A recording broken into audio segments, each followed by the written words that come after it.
Hi guys, and welcome to the very first video. I would like to wish you all a happy New Year's, and I am Jazzy and we're in the kitchen. Let's get started.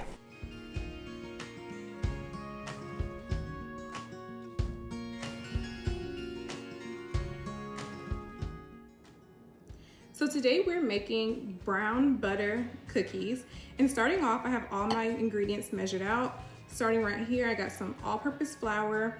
These are my chocolate chips. I'm using milk chocolate semi-sweet, and I have brown sugar, white sugar, and then down here I have baking soda, salt, and a little bit of cornstarch. I have some walnuts. These are optional. I will not be putting them in all because we have some kids here today and they do not like walnuts in their cookies. Then I have some vanilla, eggs, and 2 sticks of butter. So let's move over to the eye and get started. So the first step in making our cookies is browning our butter. So grab a pan and put it over medium heat, and I'm going to add in 2 sticks of unsalted butter. And we're going to let this start off at medium, and we just want it to melt. We don't want it to brown at first.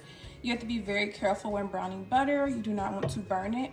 So I got it on medium heat, and we're just going to stir it. We're going to constantly stir this, and we just want it to melt down. Once it's soft enough, you can split it in half like this to help the melting process go a little bit quicker, and just constantly keep moving it.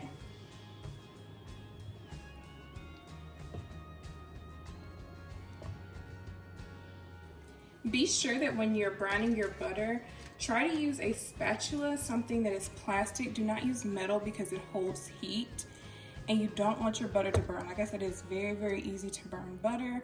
So use something that does not hold hot heat at a high level, such as a metal spatula. Use a plastic one and it'll work perfectly fine. And as you can see, we're about halfway melted down. We're going to continue to let it melt down, and we're still on medium heat right now. Now that all of our butter is melted, I'm going to turn it up just a little bit past medium and continuously stir and watch it. It is going to become foamy. You may have to move the foam around a little on top to see that it's brown. And once it is brown, we're going to take it off the stovetop. Be sure to constantly move it because you want it to brown evenly. As well as if you have a light color skillet or pan, try and use that. Using a cast iron sometimes makes it difficult for you to be able to see it, and you may not realize that you've burned it or that it's browned because your pan is such a dark color. If you don't have a lighter color pan, that is perfectly fine. Just be sure to keep a very close eye on it and make sure that you're not over browning it because it'll have a burnt taste to it and a bitter taste, and you don't want your cookies to be bitter at all. So just continue to stir until we get the brown color that we're looking for. This is the point that if you're using a darker skillet, you need to pay very, very close attention. As you can see, the top of mine is getting really foamy, but I can still see through it because I don't have that dark pan contrasting against it. It's slowly but surely starting to get brown. I want mine a little bit more browner than this, almost like a caramel color. So I'm going to keep mixing it, keep stirring it, but be very careful if you are using a dark skillet at this point. It may be kind of hard to see it because you do have this cloudy, foamy top to it. So just be careful. If you need to turn your heat down, put it on low medium instead of medium, and just keep mixing it until you get that perfect little brown consistency. You can stop it at light brown. I'm going to go about medium brown before I take it off. And then once I take it off the eye, we're going to let it cool down and mix our dry ingredients. So now while we wait on our brown butter that we just browned on the stovetop to cool, we're going to start mixing our dry ingredients. So I have a clean bowl right here, and I'm going to start off by adding in my white sugar, and then I'm going to add in my brown sugar. I'm using light brown sugar, but you can use dark if you have that, or if you have both, you can use a mixture. Now that you have both of your sugars in there, just take a regular spatula, and we're just going to mix and combine this together. I'm sorry, not a spatula. I said spatula, I meant whisk. Just take a whisk and whisk these together. You just want to combine your brown sugar and white sugar together, because this is going to be the base for our wet ingredients. Because once this is combined, we are now going to add in the butter that we just browned.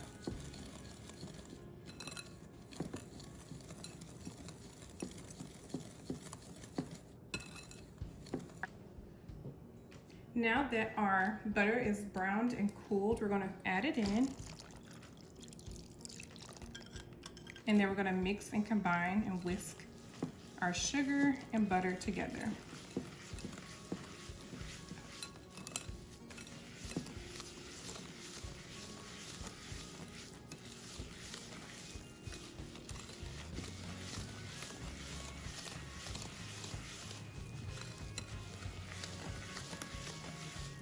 Now, once that is well combined, I'm gonna go in, I'm gonna add my egg. If you are not good at cracking eggs, definitely do not crack it over. There are times where I will crack it over when I'm cooking, and sometimes I will crack it in another pan. Just be very careful. If you don't feel comfortable, crack it in a bowl and then pour it into what you're cooking. But I'm just doing one egg at a time. All right, now that that's well combined, I'm gonna add my second egg. And whisk this together. Also, be sure that your eggs are at room temperature. When baking, you want your eggs to be at room temperature. Let them sit out for about 15 minutes, 10 to 15 minutes to get to room temperature. You don't want to bake with a cold egg at all. So always remember, when baking, use room temperature eggs.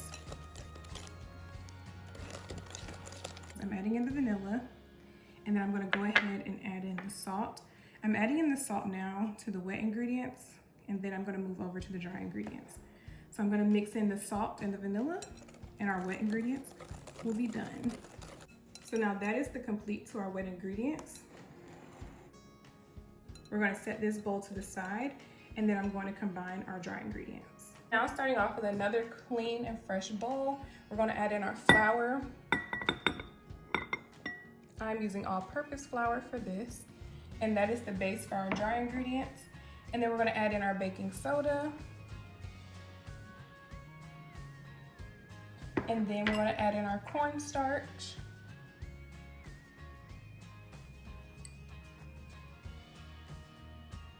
Now I'm gonna begin folding in our dry ingredients just so they can mix together.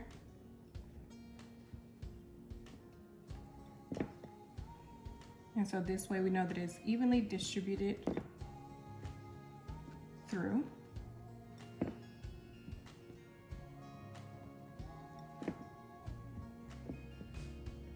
Give that a good little mix. And we're going to begin to combine our dry ingredients to our wet ingredients. So I'm gonna start by slowly just pouring it in.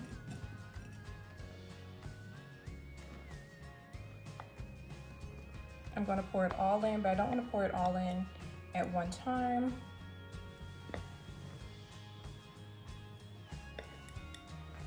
If you make a mess, it is okay. And then we're just gonna start by combining this.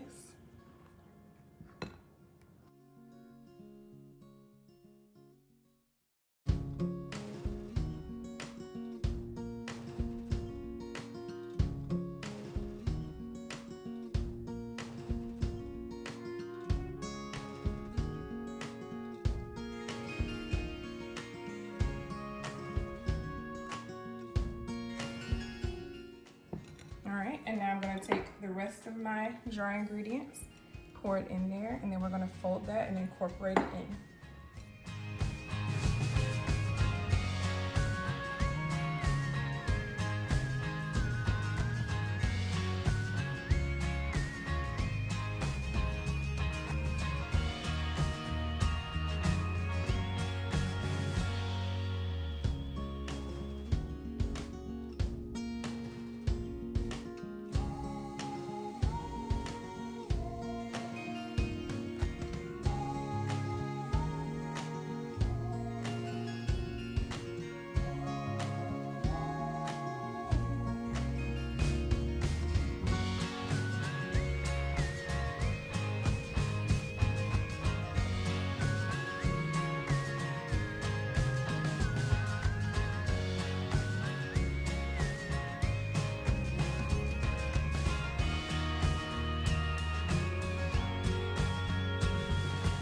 Now you're at the point that you have a great base of cookie batter or cookie dough, if you want to call it that you can add whatever you want.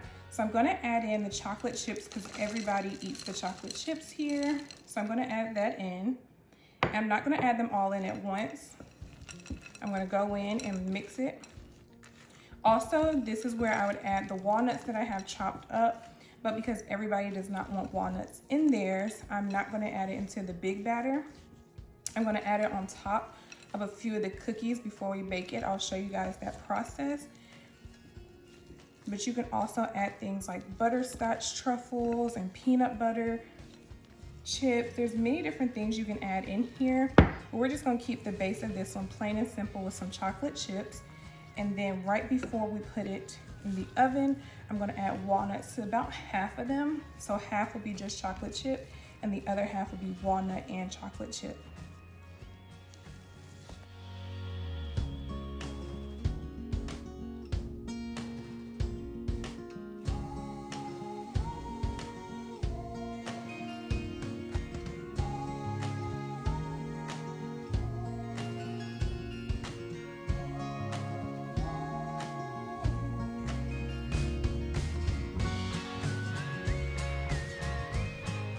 Base created, we're just gonna take some saran wrap, put it on top,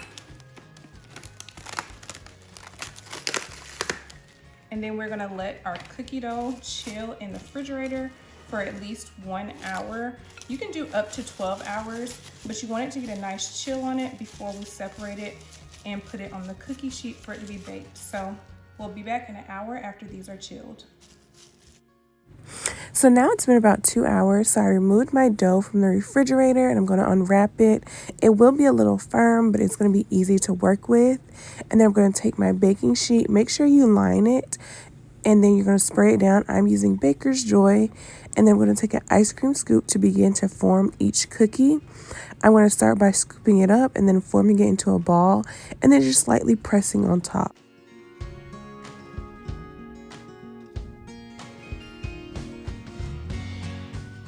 When forming each cookie, you'll start off with it in a round circle, and then when you put it on the pan, just press it down a little because we're going to add some chocolate chips and a little bit of the nuts on top. So you need just a little bit of room.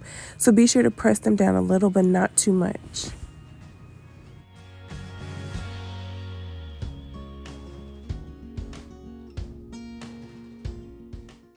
Now that I have all the cookies on my baking sheet, I'm just adding chocolate chips on top of all of them because I want to make sure that when they're baked, each cookie has at least visible chocolate chips on top and they're not all at the bottom.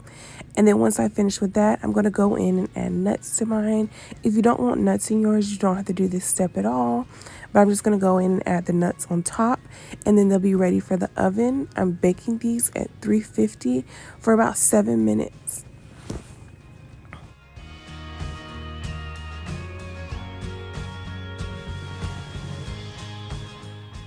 Once you remove your cookies from the oven, give them a little bit of time to cool off. I put mine on a cooling rack, and this is what they turn out to look like. I hope you guys enjoyed. Let me know if you tried them and how they turn out.